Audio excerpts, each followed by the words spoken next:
Hola, Samara. Hola, Laura. Buenas tardes.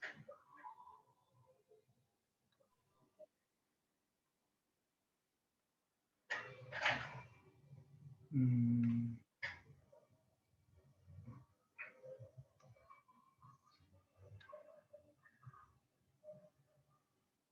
¿Sí me escuchan? Sí, Gracias.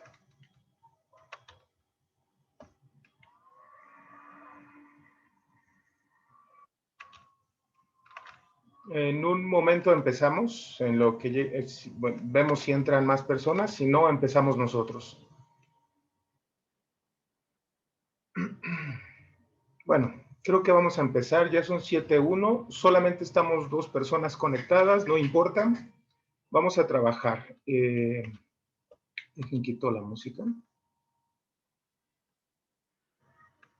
Bueno, vamos a trabajar, aunque sea nosotros. Me gustaría que si pueden tener una hoja, una libreta en mano, no sé, y hacer algunas anotaciones bueno, para que puedan tener como algunos datos, algunos elementos que voy tocando en la clase. Eh, Miren, estábamos hablando, bueno, básicamente la sesión pasada y todas las sesiones que hemos tenido, hemos hablado sobre el origen de la filosofía. El semestre pasado, no sé si ustedes recuerdan, hablamos sobre algunos conceptos, el asombro, la duda, eh, la interpretación, entre otros conceptos. No sé si se han dado cuenta, en este semestre y en este parcial, vamos a hablar sobre la historia de la filosofía, específicamente cómo surge.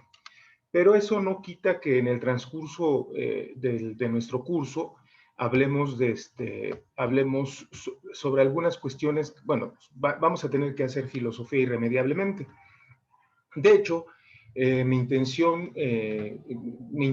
de la forma en la que estoy empezando o estoy iniciando el semestre tiene un sentido. El sentido que le estoy intentando dar es que ustedes puedan entender o comprender cómo surge la filosofía.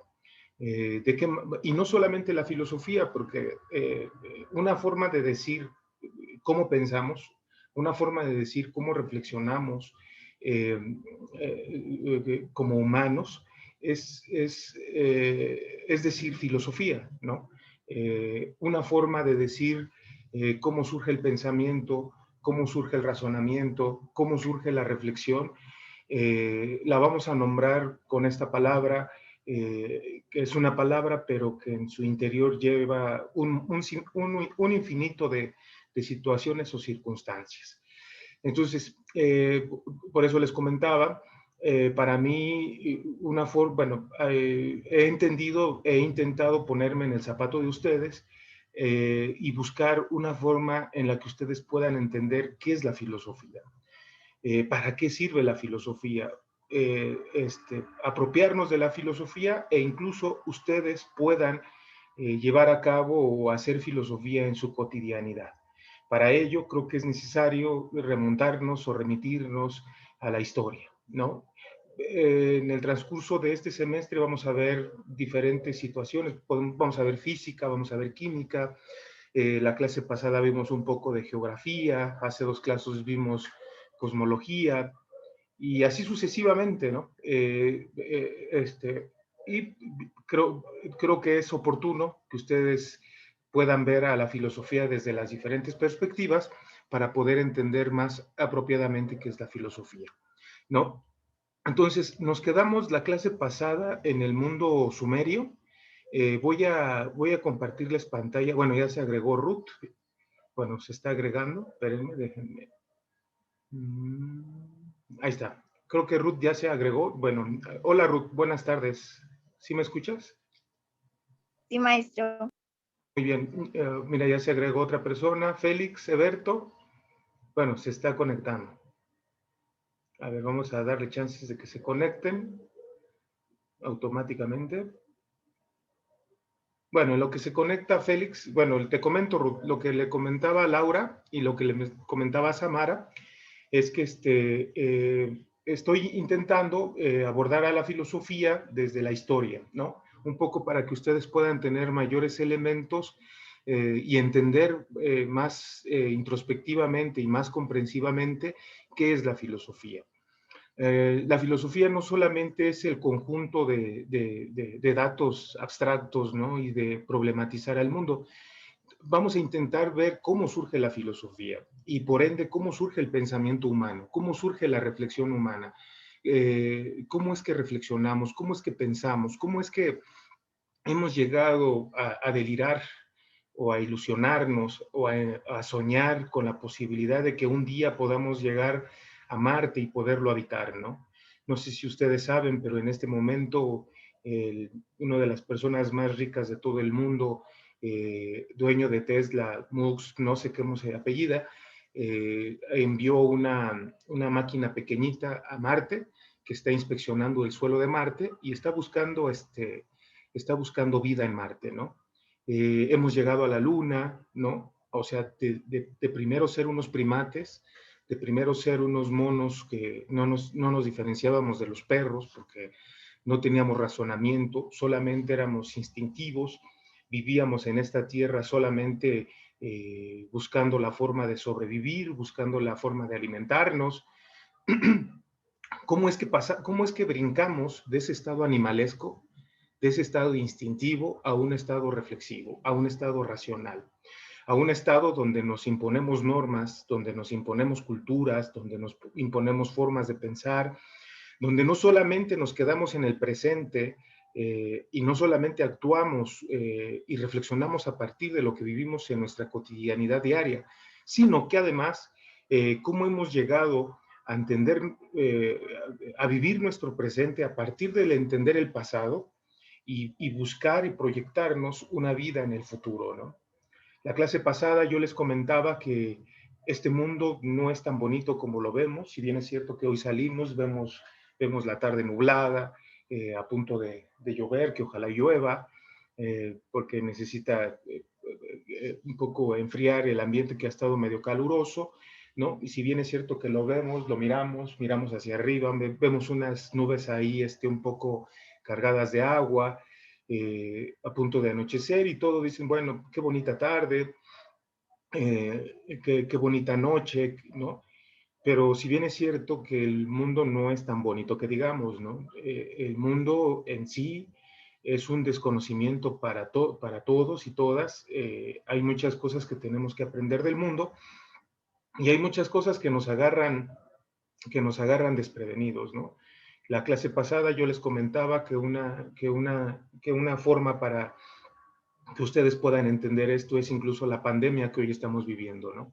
En un mundo extraño, en un mundo que no entendemos, de repente aparece algo que nos detiene, de repente aparece algo que es una amenaza, que nos contagia de algo y que de repente nuestra vida está en riesgo, ¿no?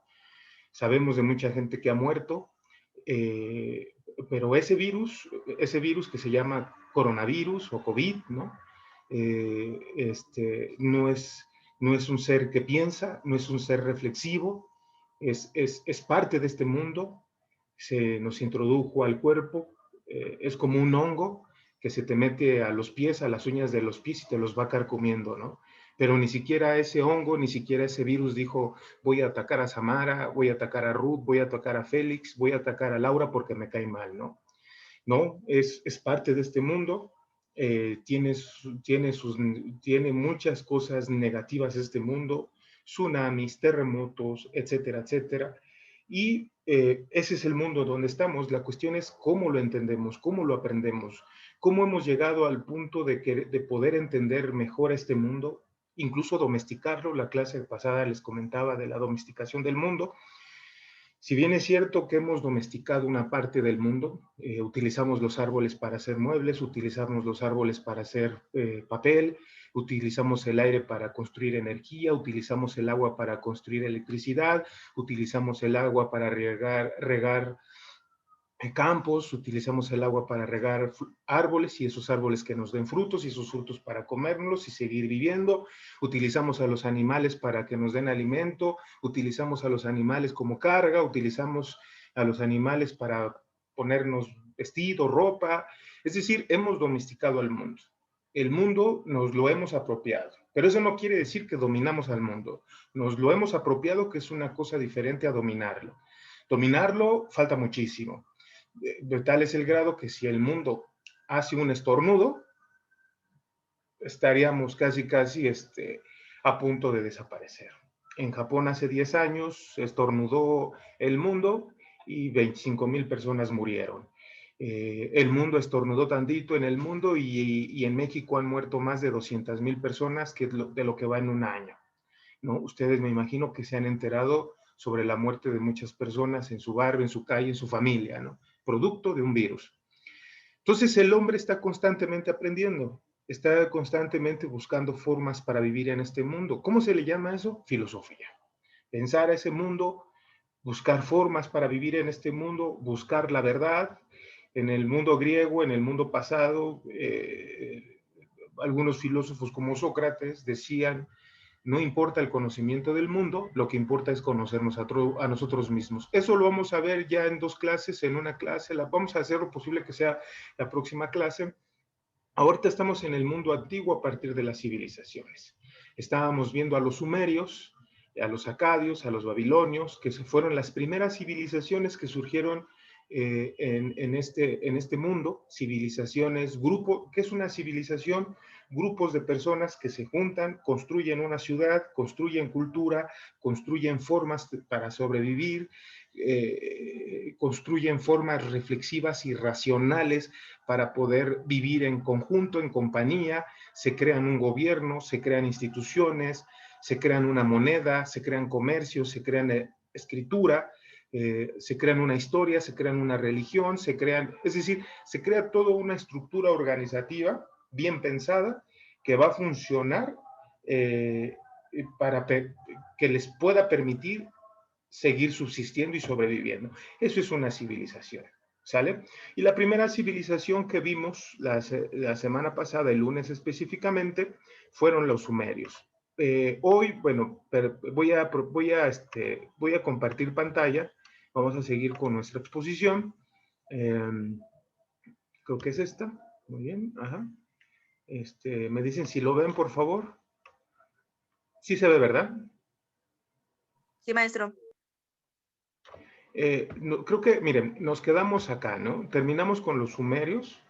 Permítanme tantito. A ver, dejen ver si se hace. Uy. Espérenme. Ahí está.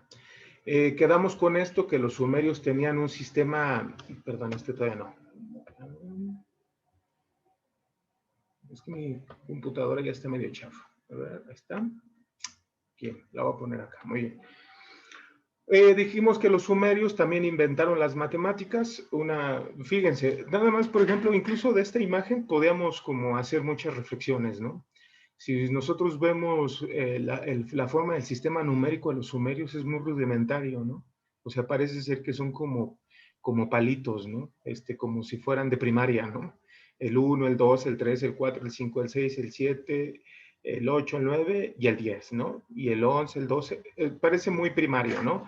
Pero ese era su sistema de numeración sumerio. Estamos hablando que esto tiene alrededor de 5,000 años, bueno, 3,000 a 4,000 años antes de Cristo. Si le sumamos los 2,000 años que llevamos, sería como alrededor de 5,000, 6,000 años antes de Cristo. ¿Sale? Los sumerios inventaron las matemáticas, sobre todo para dar contabilidad a los bienes. Toda civilización o toda cultura o toda sociedad, la sociedad mexicana, la sociedad estadounidense, en su interior crea formas de organización económica, ¿sale? Tiene que construir una forma de administración de sus bienes que construyen. Lo que cultiva, la minería, la agricultura, la ganadería, entre otras muchas cosas más. El gobierno o los gobiernos o los estados tienen que construir una forma de distribución, qué es lo que va para su pueblo, qué es lo que va para el extranjero, qué es lo que por ejemplo, en la agricultura, cuánto producimos este año como país, ¿no? ¿Qué es lo que se va al extranjero? qué es lo que se queda en México y cómo en México se distribuyen en diferentes partes de la población, ¿no? Entonces, para poder llevar a cabo esto, pues se tuvo que construir un sistema de conteo y quien lo va a construir, o de contabilidad, quien lo va a construir son estas culturas para que la vida se les haga más fácil, ¿no? Pero aquí viene lo más importante, esto ya no se los dije en la clase pasada. Esto ya no se los dije, pero creo que esto para lo que nosotros, para nuestra materia que es filosofía, esta es la parte más importante, que es la cosmología sumeria. Estamos hablando de hace, como se los dije hace un momento, estamos hablando de hace 5,000 años aproximadamente. Hace 5,000 años, y quiero que por favor aquí hagamos filosofía porque es parte de esto de lo que estoy diciendo. Quiero que entendamos y quiero que se ubiquen. Uno, por un lado, en el tiempo. Dos, que la sociedad sumeria de hace 5,000 años no es la misma sociedad en la que vivimos hoy. De hecho, y quiero que por favor esto siempre lo tengan presentes, la sociedad que hoy vivimos no es la misma de hace un año, ni hace 2 años, ni hace 3 años, ni hace 10 años, ni hace 20 años, ni hace 25 años. En todo momento las sociedades están cambiando. Por ejemplo, yo a su edad de ustedes, cuando yo tenía su edad de ustedes, cuando tendría alrededor de 17, 16 años, en mis tiempos, pues no existía propiamente el Internet. No existía, ya estaba empezando a surgir, pero no existían, incluso los celulares, que ahora son como táctiles, que les pones el dedo y ya estás así, ¿no? Parece que estás dibujando sobre la pantalla. En mis tiempos, cuando yo tenía 17, 16 años, eran de botoncitos, ¿no? Eran de botoncitos. Yo recuerdo que tenía un Nokia, ¿no? Bueno, yo llegué a tener celular hasta los 20 y tantos años, pero cuando tenía su edad, ya creo que existían, ya empezaban a existir esos, algunos aparatitos, ¿no? Quiero que esto lo entiendan porque también para los sumerios hace 5,000 años no existía la ciencia que hoy conocemos, ¿no? Y los sumerios pensaban que el mundo era una bola cerrada, ¿no? Tapada y cerrada, sellada, ¿no? Donde en medio va a estar la tierra, ¿no? La parte terrestre, va a haber una parte de desierto y posteriormente vamos a encontrar el mar o el agua salada con agua dulce. Y abajo de ese mar vamos a encontrar el infierno, ¿sale? Y arriba vamos a encontrar el cielo, las estrellas, los planetas, el oriente, el occidente, el sol, ¿no? Pero según los sumerios creían y pensaban que, eh, que esta tierra estaba sellada y era un círculo, ¿no? Si bien es cierto que pero esto es importante para la filosofía por una razón, y se los pongo aquí por una razón. Yo la clase pasada les hacía una pregunta un poco complicada o un poco insensible, por decirlo de una manera, pero yo la clase pasada les preguntaba, bueno, no sé, no recuerdo si se los pregunté o no discutimos sobre ello, pero yo les preguntaba algo así como, ¿les gusta su vida? A ustedes, a cada uno de ustedes, a Mara o Laura, Félix, ¿les gusta su vida? Ruth, ¿les gusta su vida? ¿Les gusta cómo viven? ¿Les gusta esta forma de vida que tienen? No se los pregunto para que me respondan en este momento, más bien ustedes pregúntenselo y respóndanse ustedes mismos. Pues háganse de cuenta que los sumerios, yo creo que se preguntaban algo parecido, ¿no?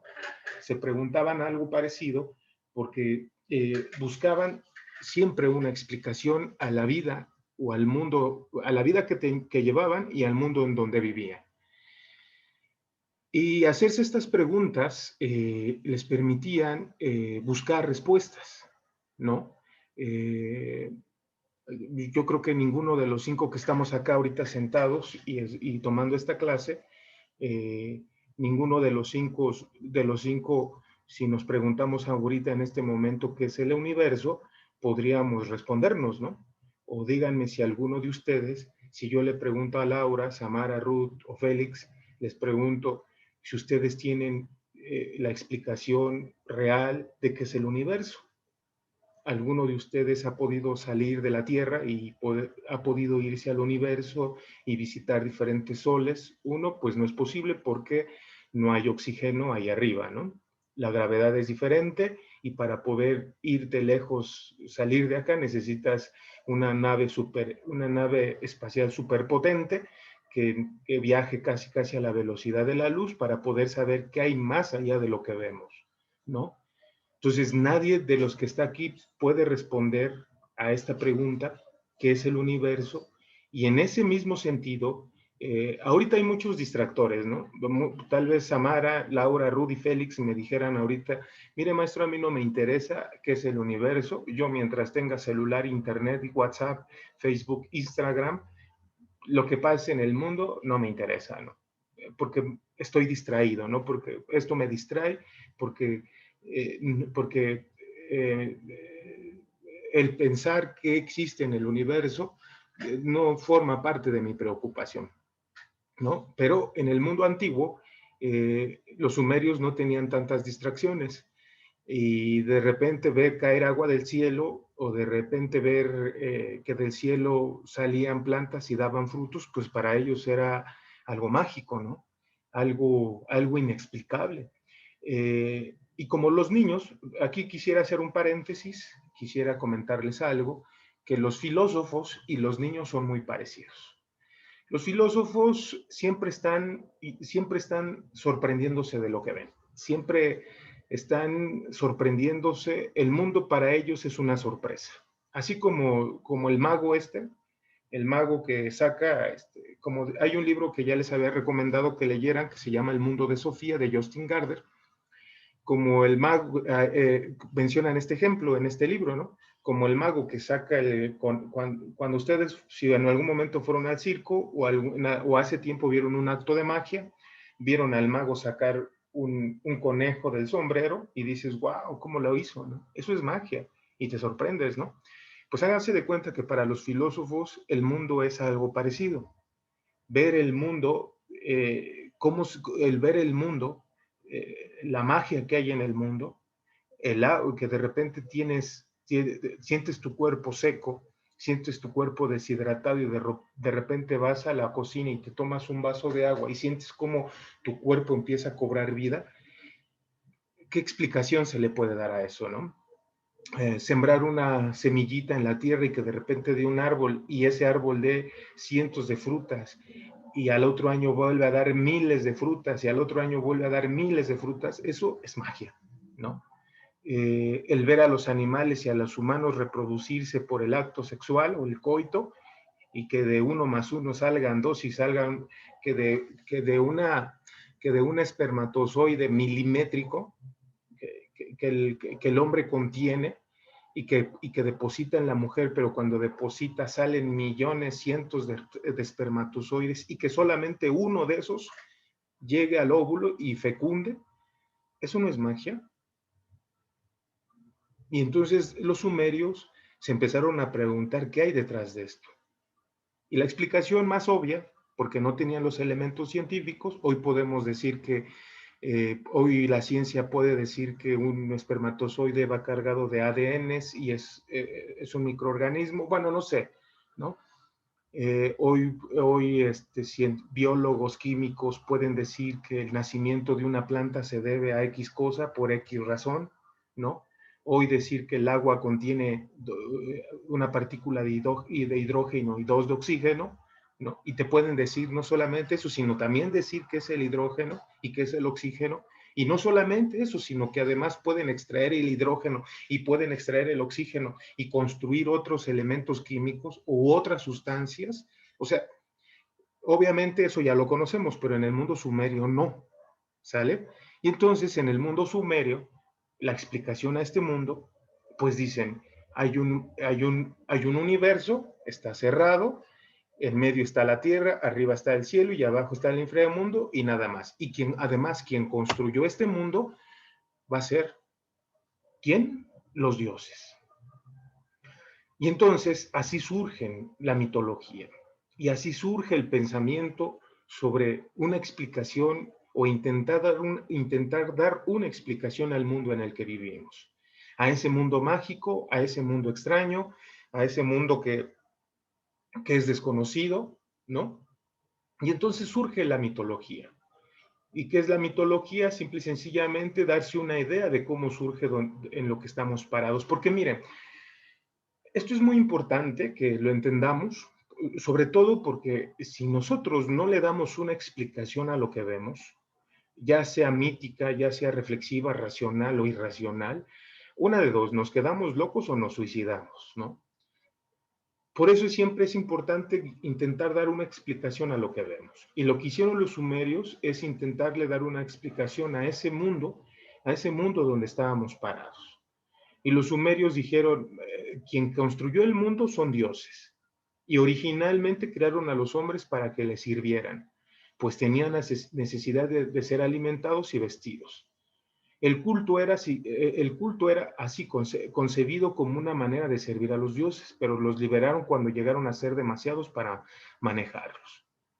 Eso es una interpretación mítica sobre cómo surge el universo. Al no saber cómo surge, las primeras creaciones o las primeras civilizaciones dicen, Dios creó esto. Y esta concepción sobre el origen del mundo o sobre el origen del universo no es particularmente única de los sumerios, ¿no? También vamos a tener a los egipcios. Permítanme tantito.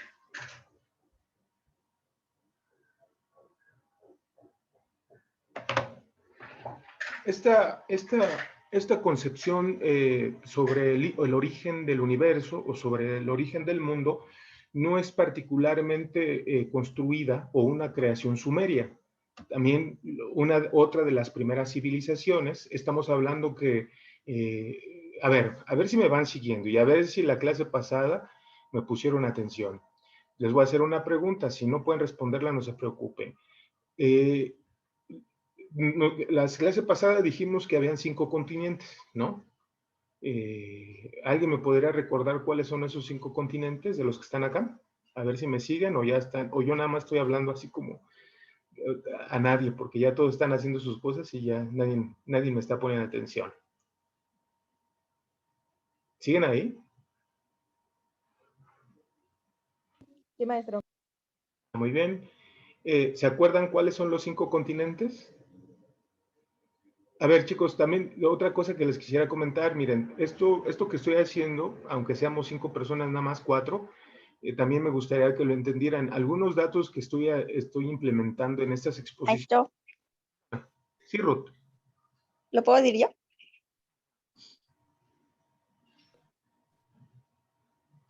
¿Sí los puedo decir? Sí, adelante, Ruth, gracias. Ok, está el continente americano, Muy bien, el continente africano, muy bien, el continente europeo muy bien. y el continente asiático, Asiático, muy bien, ¿te falta uno? y Oceanía.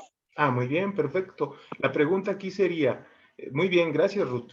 La pregunta aquí sería, ¿los sumerios en qué continente se desarrollaron? Porque una cosa son los sumerios, o más precisamente, una cosa son las culturas que se desarrollan en Mesopotamia. No hablamos de todas, estoy hablando solamente de la más importante porque falta hablar de los babilonios, de los acadios, de los sirios, pero si hablamos de eso nos vamos a llevar 2 semestres. ¿Sale? Entonces estoy hablando de la cultura sumeria como una cultura o la civilización más importante de Mesopotamia. ¿Sale? Pero, a ver, si me van siguiendo, ¿en qué continente se desarrolla la cultura sumeria?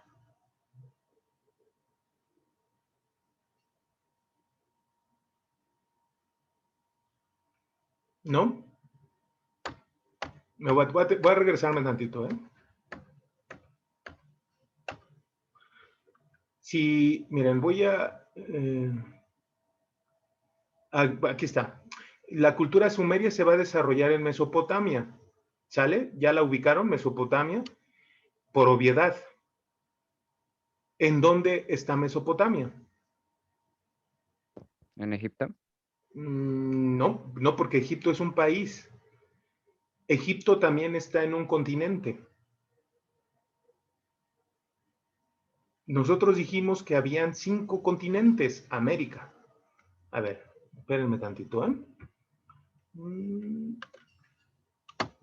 Es que no encuentro el lapicito, porque ¿se acuerdan que había un lapicito acá, pero ya no, ahora ya no lo veo?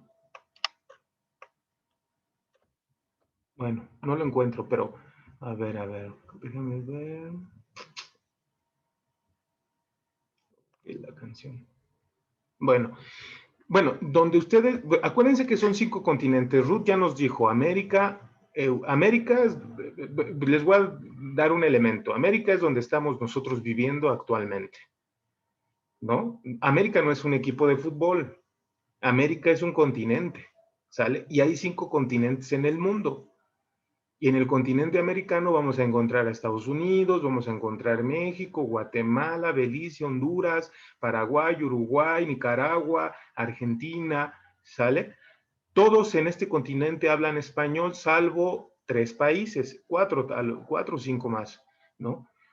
Pero se hablan 3 idiomas diferentes, o 4. El español, ¿no? El portugués en Brasil, el inglés en Estados Unidos y en Canadá, aunque en Canadá también se habla el francés, portugués en Brasil. En Estados Unidos y Canadá se habla el inglés y en algunas partes de, de Canadá francés. En la Guayana francesa también francés, ¿no? En Puerto Rico también creo que también hablan algo de Estados Unidos, porque acuérdense que Puerto Rico sigue siendo una colonia estadounidense, ¿sale? Todos los demás países en América Latina, México, Uruguay, Paraguay, El Salvador, Belice, Perú, hablan español, ¿sale? Y este continente es un continente muy bonito porque está separado de todos los demás continentes, ¿sale? Y luego tenemos otros 4 continentes que nos habló Ruth: Europa, Asia, África y Oceanía. Mi pregunta es, Mesopotamia, ¿en qué continente se desarrolló?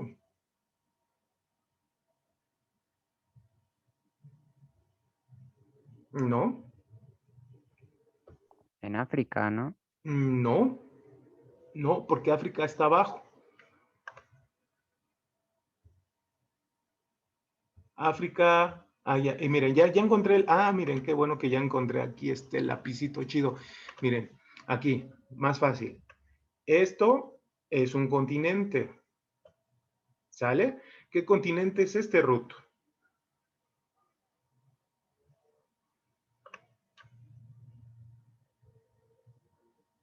Toc, toc, toc, ¿hay alguien ahí? Laura, ¿qué continente es este?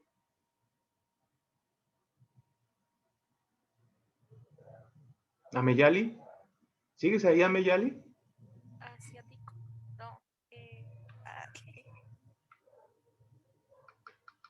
Americano, ¿no?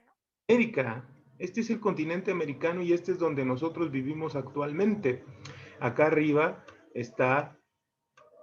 Es que a ver, déjenme ver. Miren, más fácil.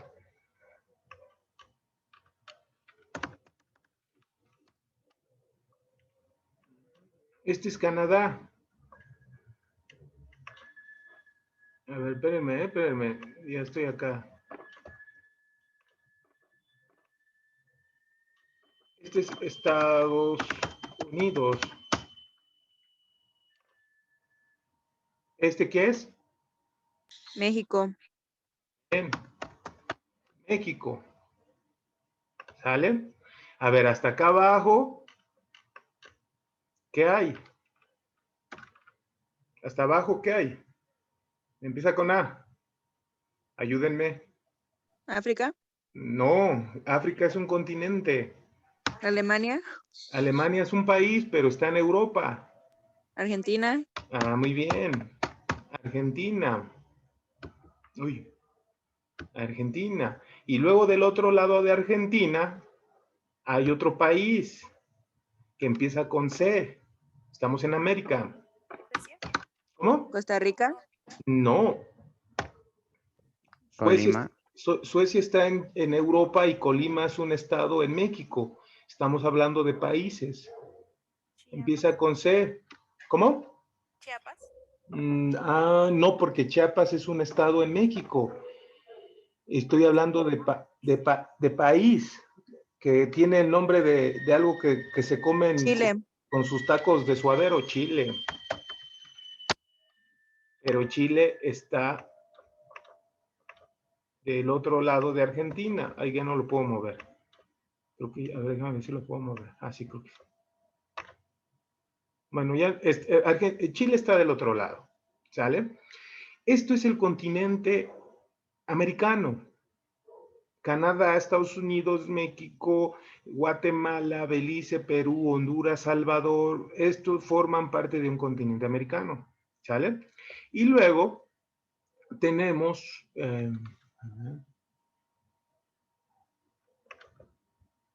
espérenme, porque ya no encuentro otra vez el...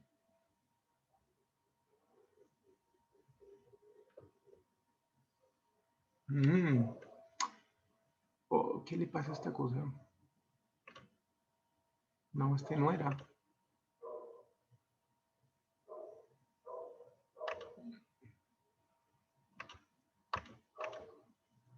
Espérenme. O es que ya no encuentro el lapicito otra vez. Bueno.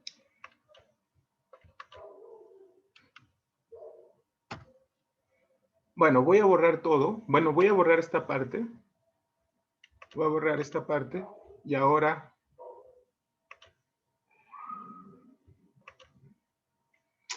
Uy, qué difícil es esta cosa.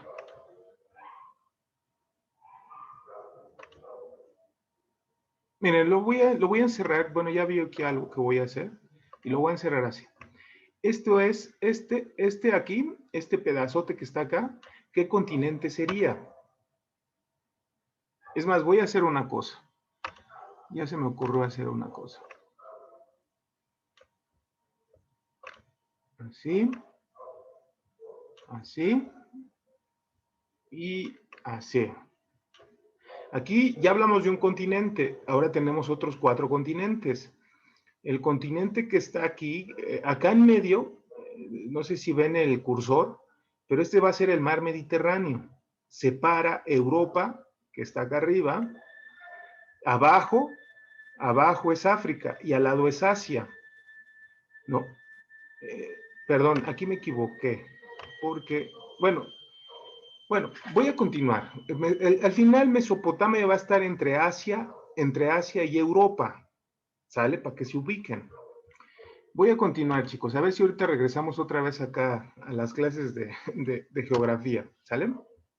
Pero vámonos más rápido porque tenemos poco tiempo y me gustaría continuar, ¿sale?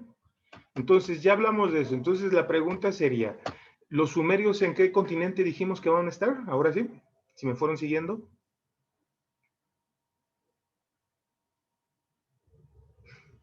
Europa y Asia, ¿no? Específicamente en Asia, ¿sale? Ahora sí, vamos con Egipto. Esta es otra cultura que surge a la par de los sumerios, aunque la civilización más antigua se piensa que fueron los sumerios. Después se piensa que es Egipto. Y los sumerios y los egipcios van a tener una similitud, ¿no? Que estos se van a, si ¿se acuerdan lo que significaba Mesopotamia? Mesopotamia significaba lugar entre 2 ríos, Meso en medio, ¿no? Potamia entre ríos, es decir, Mesopotamia va a significar lugar que se ubica entre 2 ríos. Y Egipto también se va a ubicar en un río, pero se va a llamar río Nilo. La pregunta es, a ver, Samara, Laura, Ruth y compañía, ¿por qué ustedes creen o piensan que estas civilizaciones precisamente se van a reunir entre ríos? ¿Por qué piensan ustedes que estas civilizaciones como la Sumeria o como la Egipto se van a reunir o se van a establecer en ríos? Para mejorar su economía. ¿Para mejorar qué? No te escuché bien, Samara. Para mejorar su economía. Ah, muy bien. El río, ¿qué te va a permitir? Sembrar, pescar, ¿no? Y no solamente para mejorar la economía, sino para pescar, Para el comercio, ¿no?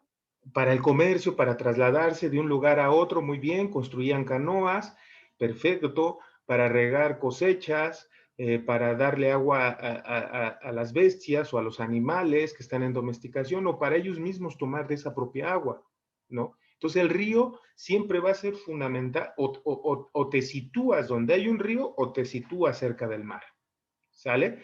Todas las civilizaciones antiguas se van a establecer o en ríos o en el mar. En el caso del mar van a ser los romanos, los griegos, ¿no? Pero bueno, tanto los sumerios tanto los sumerios como los egipcios se van a ubicar en los ríos porque les va a permitir una forma de vida más fácil. Ahora, este río Nilo, aquí les voy a hacer una pregunta capciosa. Este río se va a dividir en dos, ¿sale? Perdón. Este río se va a dividir en dos, ¿sale? Se va a dividir en dos, ¿sale? De aquí para acá va a ser, bueno, la pregunta que yo les quiero hacer acá, y es capciosa, es, se dividían en dos, Alto Egipto y Bajo Egipto. Ustedes, alguien que me señale o me diga, ¿dónde es el Alto Egipto y el Bajo Egipto y por qué? Ustedes van a decir, maestro, pues es obvio, ¿no? Pero no. ¿Ustedes dónde consideran que está el Alto Egipto y el Bajo Egipto?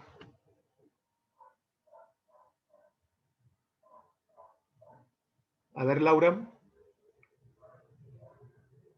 Creo que puedes hacer uso de tu plumón. ¿Podrías decirme dónde está el Alto Egipto y el Bajo Egipto? Acuérdense, todo esto es África, continente africano. Y en el continente africano van a haber cientos de países, bueno, no cientos, van a haber muchos países, ¿sale? Nigeria, Sudáfrica, el Congo, todos esos países, y la mayor parte de su población va a ser negra, ¿sale? Ahí es donde vienen los negros.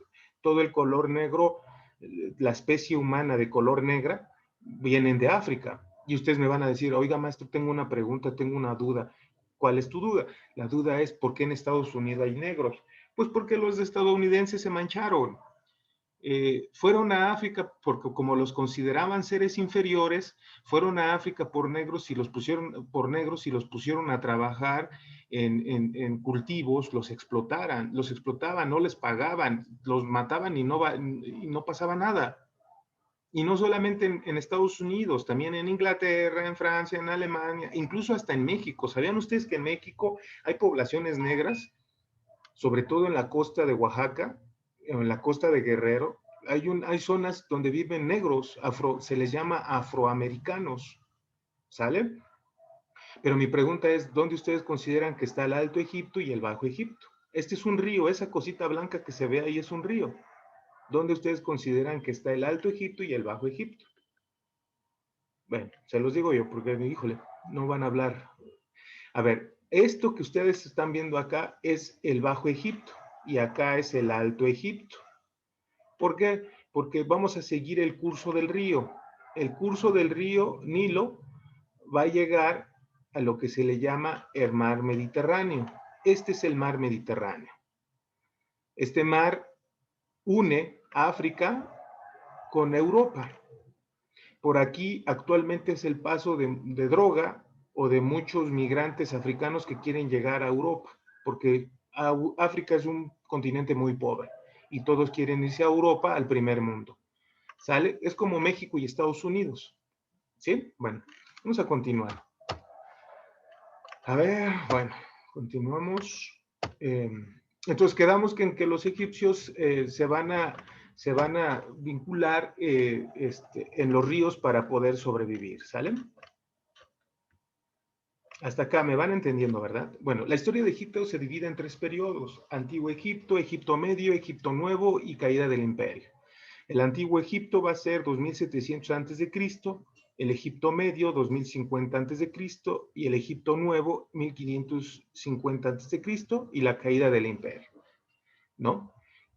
Actualmente Egipto sigue existiendo, actualmente es uno de los países potentes o ricos, ¿no? Sobre todo por su cultura milenaria, ¿no? Bueno, Egipto, igual que los sumerios, van a construirse dioses, ¿no? Van a construirse dioses. A ver, si me van siguiendo. A ver, Laura, creo que Laura no ha participado. A ver, quien no haya participado, no voy a decir nombres, solamente que quiera participar. ¿Por qué estas culturas o estas civilizaciones tienen la necesidad de construir dioses? Ya lo dijimos, lo hemos dicho desde las clases primeras hasta esta clase. ¿Por qué los egipcios, tanto los sumerios como los egipcios, tienen la necesidad de construir dioses?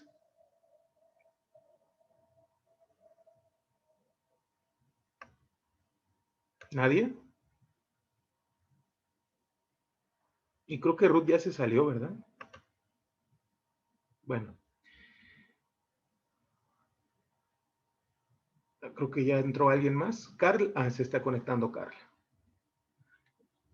Nadie, bueno, acuérdense chicos que las antiguas civilizaciones construyen sus dioses para darle una explicación al mundo. De hecho aquí dice, el éxito de la agricultura trae consigo la abundancia.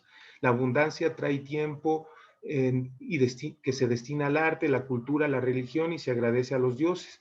Los egipcios eran politeístas. Los dioses egipcios eran omnipresentes que controlaban la naturaleza. Es decir, al no saber qué explicación le voy a dar al mundo, me construyo mis dioses porque tengo que explicar cómo se crea el mundo, y no solamente cómo se crea el mundo, sino también tengo que buscar una explicación, y entonces venero al sol, porque si no lo venero, corre el riesgo de que el sol se apague, y si el sol se apaga, todos morimos.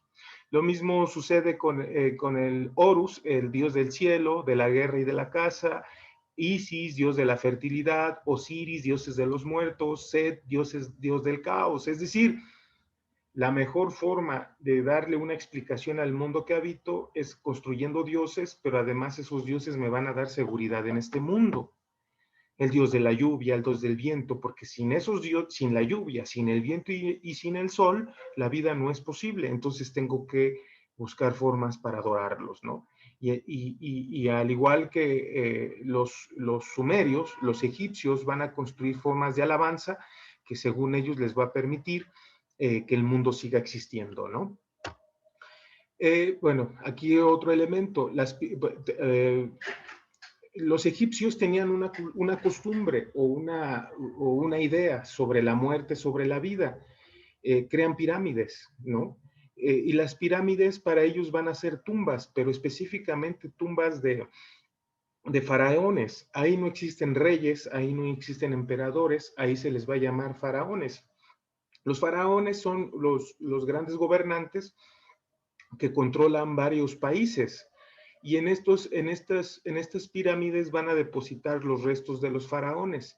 Incluso se piensa y creía, bueno, no se piensa, se sabe que junto a los restos de los faraones muertos depositaban todas sus pertenencias. Incluso dicen que hasta incluso los enterraban con todo y sus trabajadores. Imagínense, o sea, todas sus pertenencias, porque además, acuérdense que los esclavos de los faraones o los esclavos en ese entonces no eran personas, eran objetos. Y entonces a los faraones se les enterraba junto con sus pertenencias, pero no solamente con eso, sino también con sus animales y con sus esclavos y con gatos. Los gatos, según la mitología egipcia, los gatos eran como los que iban a guiar a los faraones al otro mundo, ¿sale? Decían que existían dos mundos, el mundo de los muertos y el mundo de los vivos, y en el mundo de los muertos la gente todavía vivía y por lo tanto les enterraban con sus cosas porque según si los llegaban a utilizar. Gracias a ello, gracias a eso, actualmente eso podría parecer absurdo, pero gracias a ello han encontrado muchas pirámides ya saqueadas, ¿no? Pero han encontrado algunas pirámides intactas donde han retomado y recobrado muchos tesoros egipcios, ¿sale? Esta cultura de los egipcios es una de las civilizaciones que se ha podido documentar más porque se han encontrado más piezas intactas, ¿sale? ¿quiénes eran los faraones de Egipto? Los faraones eran semidioses y por lo tanto se encargaban de cuidar y proteger a su pueblo. También su poder era hereditario. Tenía a su esposa, pero incluso podía tener las mujeres que ellos quisieran. Los faraones eran los gobernantes, pero no era un cualquier gobernante.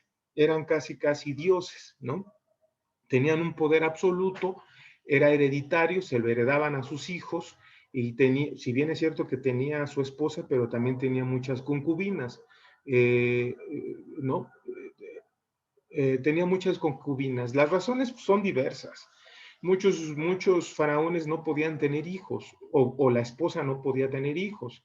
Y entonces lo que hacían es que para que su poder siguiera permaneciendo, lo que hacía era, si no puedo con una, pues con la otra, y si la otra no puede, pues la otra. Por eso tenían muchas concubinas. Además, pues el rollo del poder, acuérdense que el rollo del poder siempre genera locuras, ¿no? Entonces un faraón podía tener cientos de esposas, ¿no?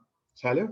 Entonces, en un faraón, fíjense cómo la mitología o cómo el pensamiento o cómo la necesidad de organizarse, si yo ahorita les hago una pregunta a todos ustedes, si yo ahorita les hago una pregunta, imagínense un país, a ver, espero, vamos a dialogar un poquito más. ¿Ustedes creen que se pueda vivir en una sociedad sin gobierno y sin autoridad? No. Muy bien. ¿Quién habló? Carla, ¿verdad? Carla. Dice Carla. Carla, ¿eres igual que Ruth o acabas de llegar?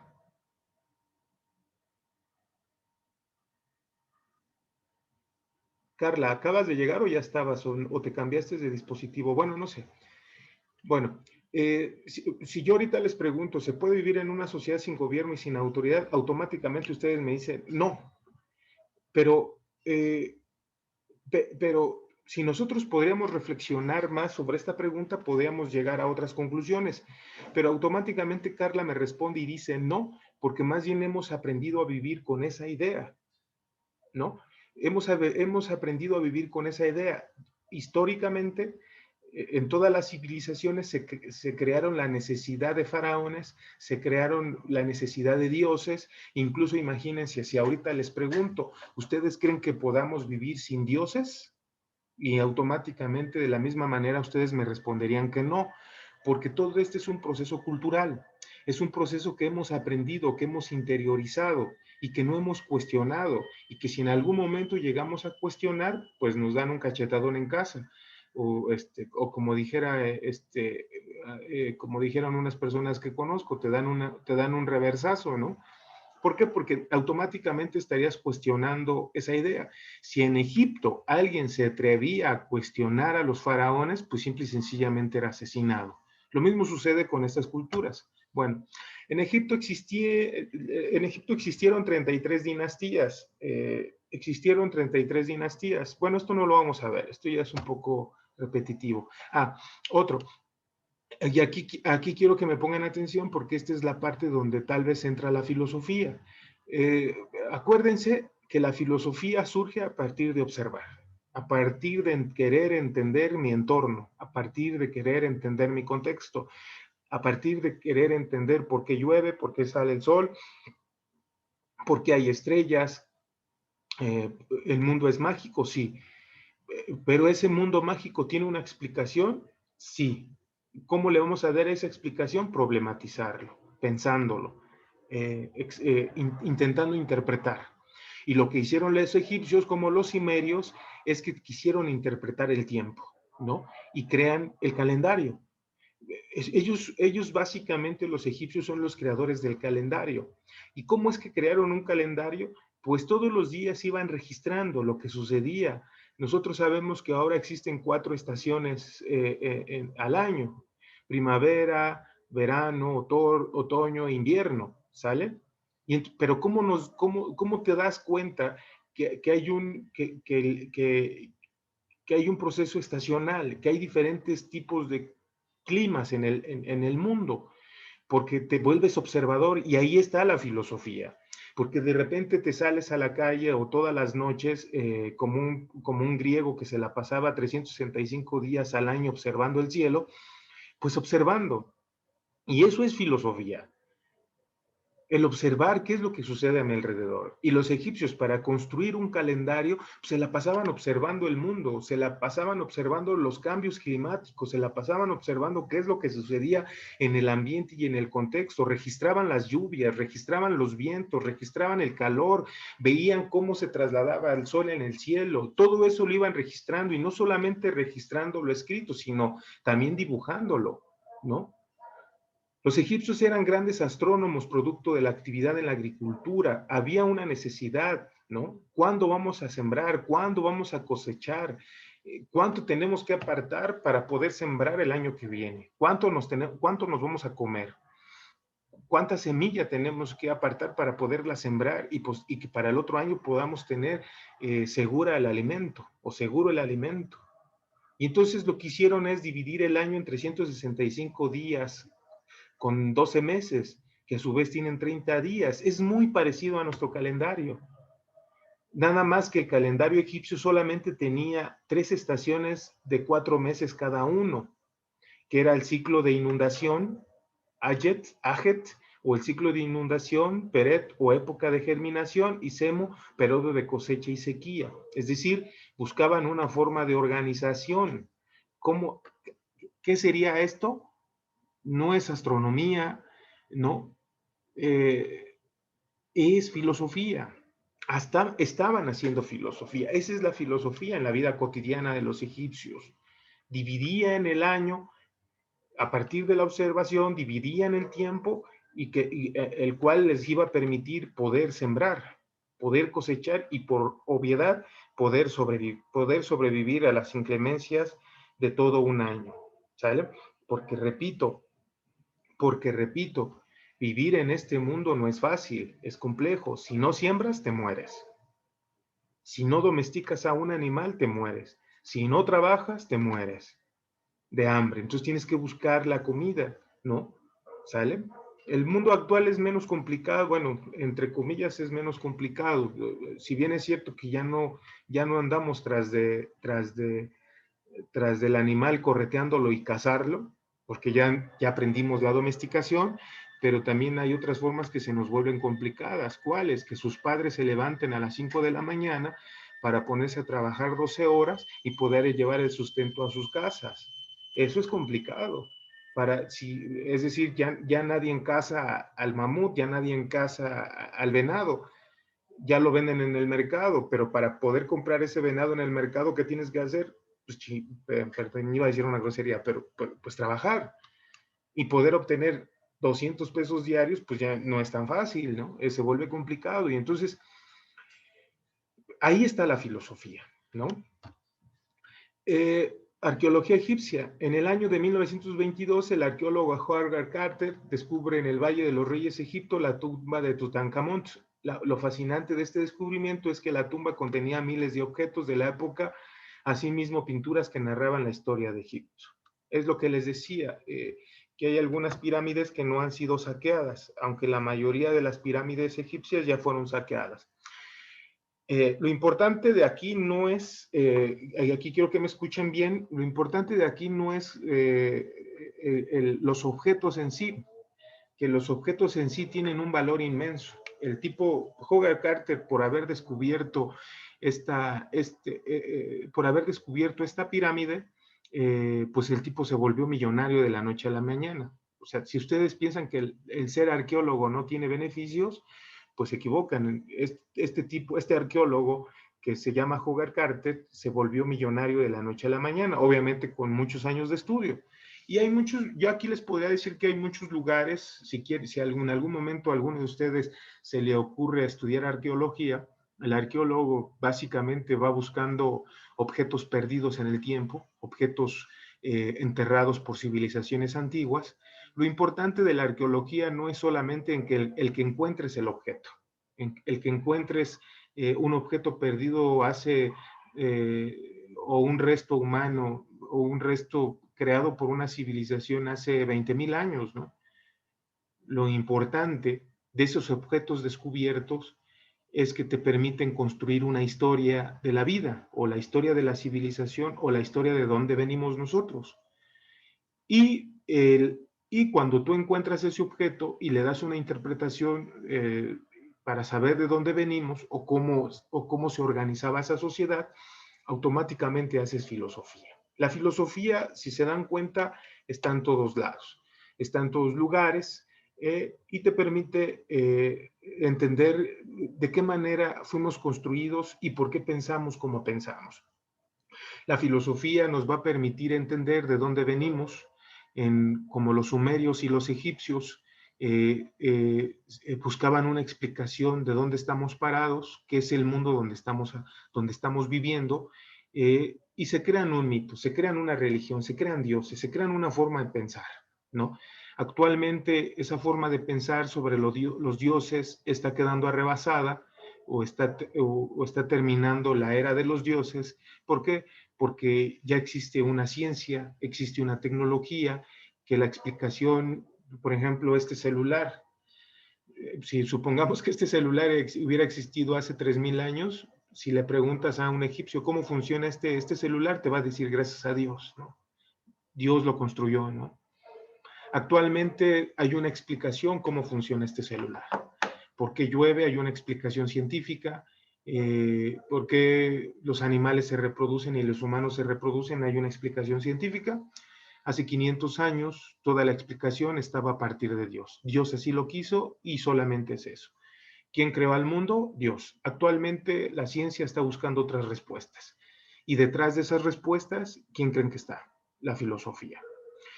Bueno, chicos, espero no los haya aturdido, espero que se sigan conectando, les repito, es importante, les va a servir mucho a ustedes. Terminamos con esto, la próxima clase el día lunes que viene, espero que se vuelvan a conectar, vamos a ver a los fenicios, después a los griegos y entramos directamente a las escuelas filosóficas. Espero no los haya aturdido, no los haya aburrido, no les haya quitado su tiempo. Me imagino que hoy no se conectaron muchos porque ustedes sí son bueno, no ustedes, sino los otros compañeros que no se conectaron, son muy dados a festejar los puentes vacacionales y toda esa cuestión. Pero bueno, no sé, bueno, de todos modos, esta clase queda grabada, la voy a subir a YouTube para quien quiera retomarlo. Bueno, chicos, les agradezco mucho el haberse conectado. Pues nos vemos la próxima clase. ¿Sale? Adiós, chicos. Hasta luego. Hasta luego. Hasta Mucho. Hasta luego.